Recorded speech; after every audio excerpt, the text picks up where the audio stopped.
Hello and welcome to the eFresh.com Dairy News. My name is Kim and these are this week's headlines. Australia to protest about dairy subsidies. Milk production in Pennsylvania down. Fonterra not expecting more milk price cuts. Brussels considers intervention in dairy. Kraft ramps up production, promotions.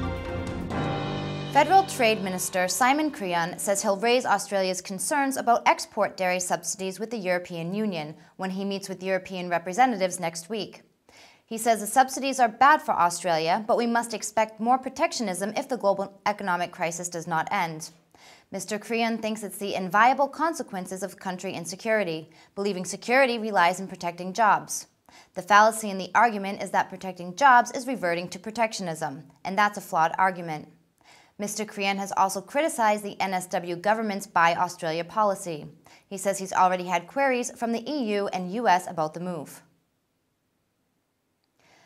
Milk production in Pennsylvania during April 2009 totaled 900 million pounds, 1.9% below last April's production of 917 million pounds, according to the Pennsylvania Field Office of the National Agricultural Statistics Service.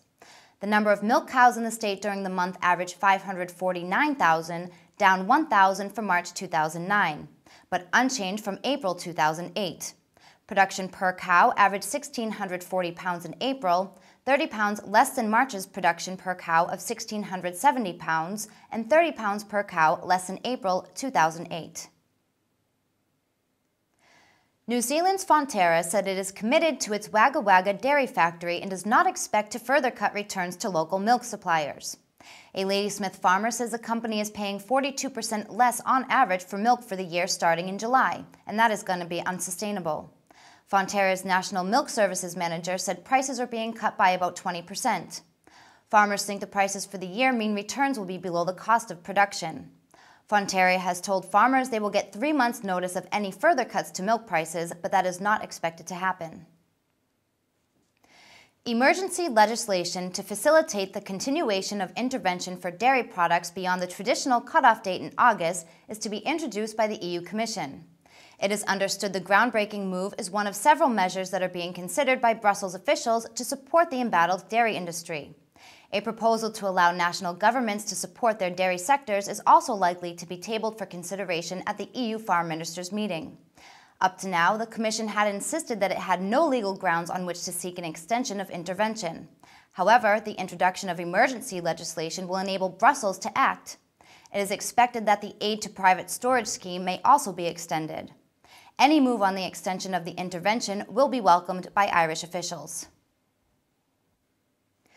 Kraft Foods Peru is investing over $20 million to expand production and storage facilities at its plant in Lima and ramping up promotions despite the current economic gloom.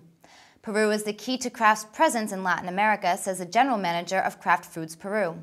He also said the investment would consolidate Kraft as one of the leading food producers in Peru, show confidence in the country, and answer demand from local and international markets. 1/3 of Kraft Food Peru's production is exported to Latin America and the Caribbean. New facilities include the opening of a new production line, increasing production of wafers, biscuits, and chocolates by 16% to satisfy export demand. Thank you for watching the eFresh.com Dairy News. See you next time.